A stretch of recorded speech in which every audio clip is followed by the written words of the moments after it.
Serge Horbach. Serge works as a postdoctoral fellow in Science and Technology Studies at the Danish Center for Studies in Research and Research Policy at Aarhus University.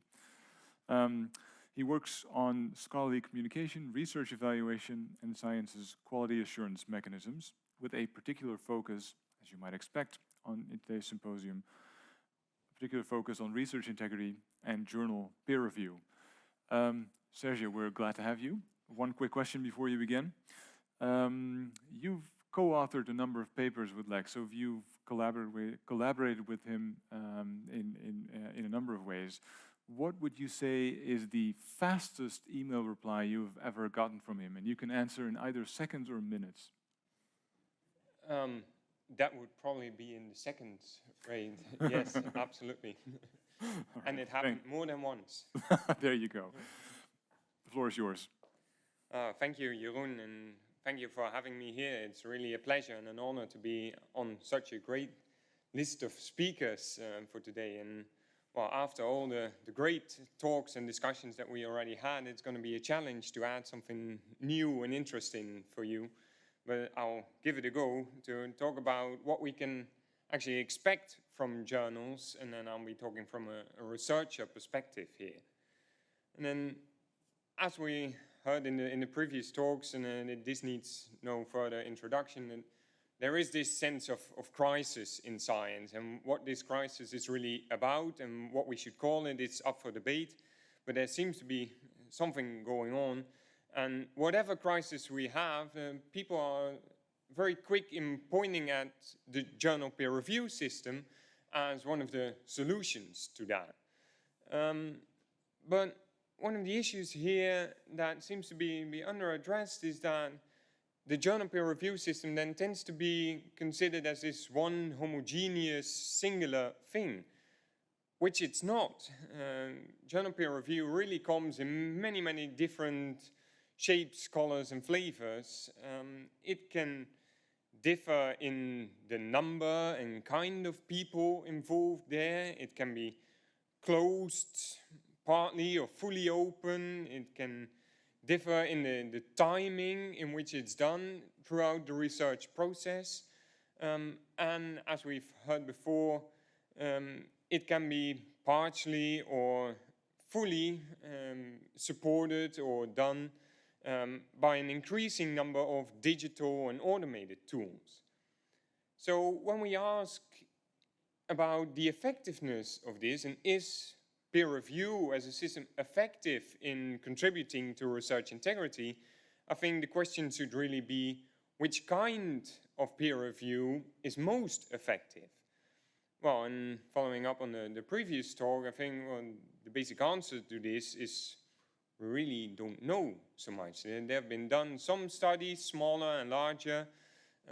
We did something ourselves a few years back, which suggested that a double anonymous system was more effective in preventing retractions to appear than a single anonymous system, but really on the whole there's a lot of uncertainty here. And so in this respect, I think the best thing we can expect from journals is to be open and transparent about the system they have implemented. We talked about the black box of funding before, but I think the same thing still holds for many journals, the black box that we really don't know that much about what happens to a paper once you press this submit button. Well, and then a related question to whether peer review is expected and what can we expect from peer review. Of course, this question has been alluded to before, like what can we really expect from reviewers to detect regarding research integrity issues? And I think again here we should distinguish between the kind of reviewers and the kind of editorial system that we're talking about, because really we know about these amazing people that are able to detect these most magnificent details in studies, but it's probably not so fair to expect that from everyone. And of course, we can have very different expectations from a plagiarism scanner than from the human eye. So again, there's this whole variety here. But then apart from peer review and the things that we can expect from journals in that sense, I think journals can contribute to research integrity in many more ways. And the first of them, and has been alluded to before several times today, is this rather proactive way of setting reporting guidelines or standards about what it is, what kind of research, and in what format of research we want to publish that. And of course, journals can contribute to this, but there are some nuances or concerns here to be taken into account. And as already mentioned before, also today, any of these guidelines or standards that we set, they require monitoring and, very importantly, I would say, community support. We saw it with the ARRIVE guidelines that Malcolm alluded to. Just requiring any of these guidelines or standards isn't going to help. We did this study last year looking at the use of misidentified biomedical materials and reporting on that in journals. And what we really saw here is that, yes, in some journals implementing such guidelines, the use of this misidentified material decreased, but it decreased just as much basically in journals not having these guidelines. So the implementation of these guidelines really didn't seem to make that much of a difference. What seemed to be much more of a difference was this general sense within the community that this is bad practice and that this should be addressed. And in fact, implementing these guidelines can also be counterproductive. As we talked in this study to one of the editors of the journals implementing these guidelines and doing it rather upfront and being one of the early adopters, perhaps before the community was ready to do so, this editor said that these guidelines, really drastically decreased the submissions to this journal. So, people just taking the same kind of, poor research to other journals where they can have it published without these guidelines. But then still, there are other ways journals can contribute, and I'll be very brief on this because it's been discussed before, but if these guidelines don't work in setting standards for what is good research, if peer review doesn't work in filtering bad science, then I think at least what we can expect from journals is to be active in a responsible way in following up on that. And despite the difficulties that are in that, and despite some of the good practices that may be in place in some journals, I think there's at least anecdotal evidence that there's quite some room for improvement in many other journals. But then, to wrap up, I think journals can contribute to research integrity in many, many different ways. They can choose, to the extent that we have knowledge about that, their editorial systems in responsible ways and be open about that. They can set standards and they can respond to cases of bad science or correct it if needed. But their power, I would say, is also limited. And that's basically because we, as authors and reviewers, just have a lot to choose from. Remember the editor seeing his submission rates going down. So I would really ask, most of us here being researchers and reviewers, to really use this power to choose in a responsible way. Because I think if there's one thing we can readily expect journals to do, then it's taking a huge interest in these choices that we make as a community in that sense, and follow along on the directions that we try to forward here. So with that, let me stop for today.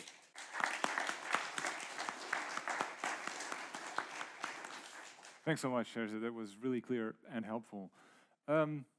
Questions from the audience? Yeah, microphone is there. Yeah.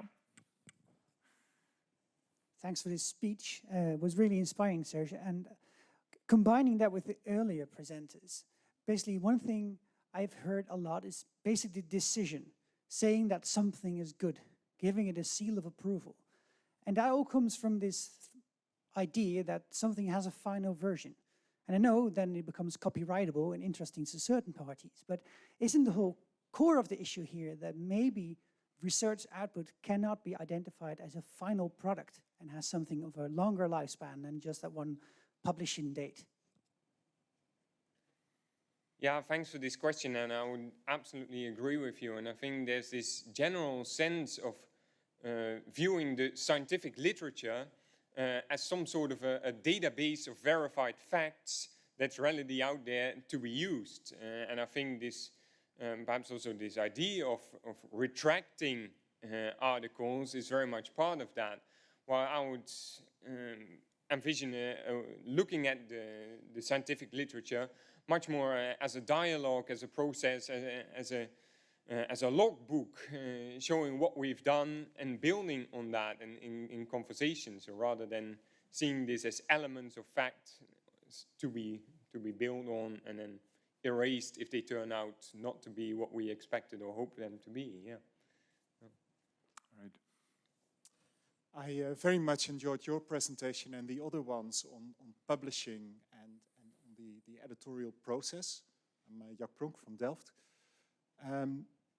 I didn't hear so much about integrity of authors in dealing with referee reports and journal decisions. And I'm not referring to ranting and raving now, but I'm referring to being, and I think Bart Koes also referred to that, very accommodating to get the paper in, rather than to stand our ground if we think that some reviewers' requests are not spot on, but let's just accommodate them and have our journal published. So should there also be some instructions or guidance for authors how to deal with referee reports?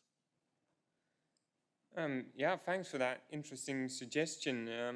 I would say indeed, well, as I say here, we as authors have quite a power in the sense that there is a lot to choose from. And if you think some reviewer comments, if you don't want or can accommodate for them, then of course there are other journals that you could go to. But I think certainly there's only true to some extent, because there are some journals that we all want to publish in, and that we all, so people might be very tempted to accommodate for reviewers' comments in such journals.